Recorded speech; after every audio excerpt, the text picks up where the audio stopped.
Bom, está acontecendo uma coisa relativamente previsível. Eu venho chamando essa eleição, do ponto de vista da opinião pública, de eleição entediante. Né? A eleição é meio que um tédio, né? Varia muito pouco desde que Lula se tornou candidato. Existe uma razão para isso. A gente sempre pensa as eleições, o que cada eleição tem de meio que surpreendente, só tem naquela eleição. Né?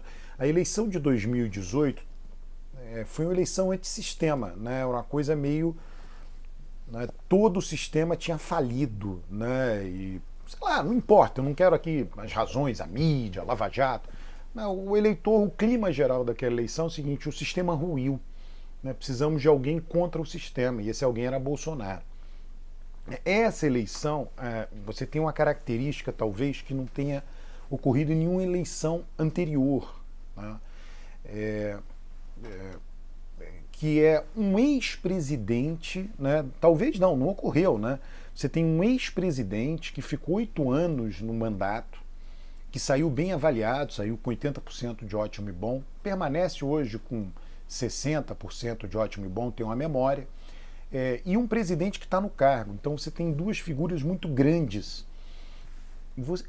E já houve eleição, né, não com o ex-presidente contra o atual presidente, mas, por exemplo, quando Lula disputou em 1998 contra Fernando Henrique, era uma situação de reeleição de Fernando Henrique e de um candidato muito conhecido, que não tinha governado o país, mas que já estava na terceira eleição nacional.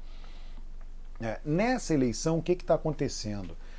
Uma concentração de votos nesses dois candidatos e uma permanência desses votos. Há uma rigidez muito grande. Então, a cada pesquisa que é publicada, ela surpreende muito pouco.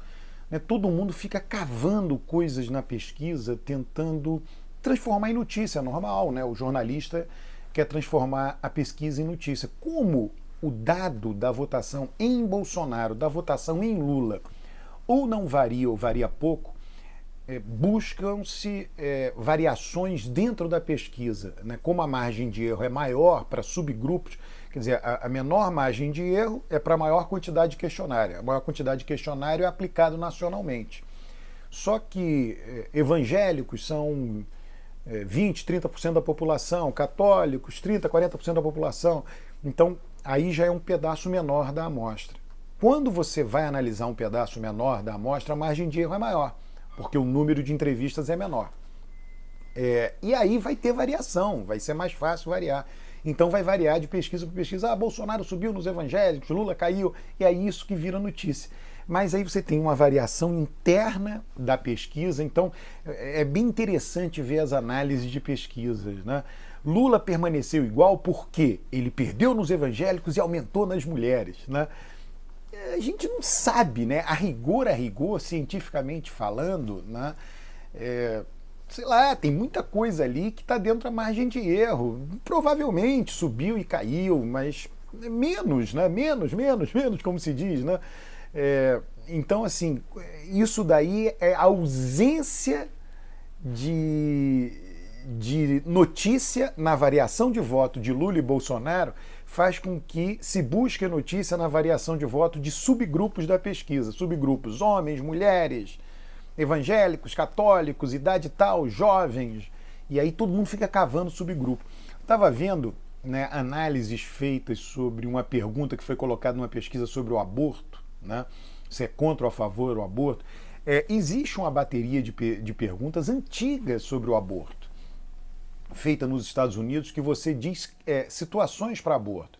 Aborto legalizado em caso de estupro, aborto legalizado em caso de risco de vida para a mãe, aborto em qualquer circunstância, desde que a mãe decida, não quer ter o filho, aborto em situação de extrema pobreza. E aí há uma diferença. As pessoas são muito mais favoráveis à legalização do aborto em caso de estupro e muito desfavoráveis na legalização do aborto por qualquer razão que seja. A pessoa decidiu, engravidei fora da época, né? Marido e mulher decidem, a gente não quer ter o filho agora, e o aborto fica sendo utilizado em substituição ao método contraceptivo. As pessoas são contra isso. Né? Então essas baterias são antigas. Essa bateria de pergunta é antiga. No Brasil não se aplica. É contra ou a favor o aborto. Por quê? Por uma razão de custo, porque os financiadores da pesquisa sentam lá com quem toca a pesquisa e diz, olha, a gente não gostaria da pergunta assim, só que ela não ajuda a gente a nos informar sobre o que realmente o eleitorado pensa sobre o aborto. E ainda tem mais, né? Muitas dessas perguntas, né, para que a gente entenda realmente a cabeça do eleitor, é preciso que ela seja feita com o que a gente chama de compensação, trade-offs. Né? No inglês é trade-offs, trocas, compensações. Né? Você votaria em um candidato que defende a legalização do aborto em caso de estupro, sendo esse candidato aquele que mais conteve a inflação? Ou você votaria num candidato que é contra o aborto em qualquer circunstância, e também em caso de estupro, mas não conseguiu controlar a inflação? Até agora, sei lá, o presidente. Né? A pergunta é longa? Aí o financiador da pesquisa não quer, alguns pesquisadores não acreditam que essas perguntas funcionam, elas funcionam, tá? Por experiência, eu faço essas perguntas. Né?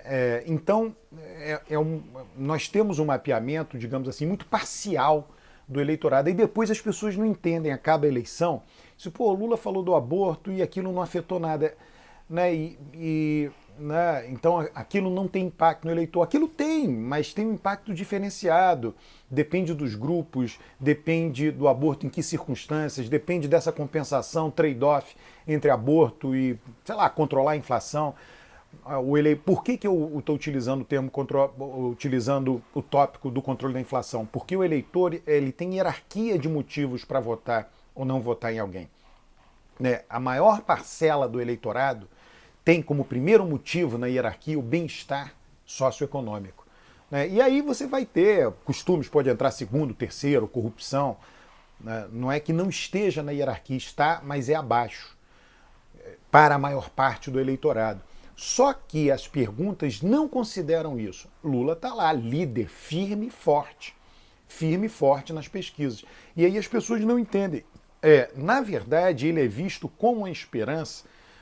Bolsonaro foi eleito visto como uma esperança de melhoria das condições econômicas das pessoas. As pessoas ligavam, a corrupção está grande, e porque a corrupção está grande, a economia está mal. Eu não estou dizendo que isso seja verdade, aconteça desse jeito, é a percepção do eleitorado. Vamos votar em Bolsonaro, ele vai diminuir a corrupção, a economia vai melhorar. Não aconteceu. Tá? Pode até ser pesquisas, eu estou falando de percepção do eleitorado, que o eleitorado tenha hoje a percepção de que a corrupção diminuiu. Pode ser, né? Mas certamente ele não tem a percepção de que a economia melhorou. E ele está cansado. É um longo período de economia ruim, de desemprego elevado, agora a inflação atingiu 12% anualizada. Então a situação é muito difícil para o eleitor. Ele olha o seguinte, a minha prioridade é melhorar isso. Não que eu não ache importante o costume, um presidente que, né, tem algum grau de conservadorismo, porém não é tudo. Né? O que tudo sem a inflação controlada não é nada. Né? Então, o costume, né, o conservadorismo e o costume sem controlar a inflação não é nada. Então, a minha prioridade é votar em alguém que faça isso. E aí tem a memória do governo Lula. Não é que a pessoa tenha a memória. Lula tem uma característica muito interessante. Vale mencionar o número. Eu já mencionei isso aqui em outros vídeos. 12,5% a inflação no ano eleitoral de 2002. 4 anos depois, em 2006, Lula entrega, né, o último ano do seu mandato, ele entrega uma inflação de 3,5%. É muito baixa. É muito baixa. As pessoas se lembram do número, né? O que elas se lembram é que no governo dela elas consumiam mais. E consumiam mais por quê? Porque a inflação estava sob controle. A inflação ficou sob controle. No segundo mandato também ficou um pouco maior, mas estava sob controle. Né? Então, a inflação ela é fundamental em uma eleição presidencial. Digo mais, não é só na eleição presidencial, é no apoio ao presidente da República. O apoio, em termos de avaliação, ótimo, bom, regular, ruim, péssimo, ele cai na medida em que aumenta a inflação. Ele cai na medida em que piora a capacidade de compra do eleitor por conta da inflação, por conta do desemprego elevado. Então é isso que nós estamos vendo nas pesquisas. E daí a manutenção das intenções de voto, e daí porque Lula segue firme e forte na frente, caminhando para vencer. Enfim, com relação a isso, acho que a probabilidade é altíssima. Inscreva-se no canal, comente o vídeo, traga mais gente para esse canal de YouTube que lida com fatos, com análise política, evidências empíricas. Um grande abraço.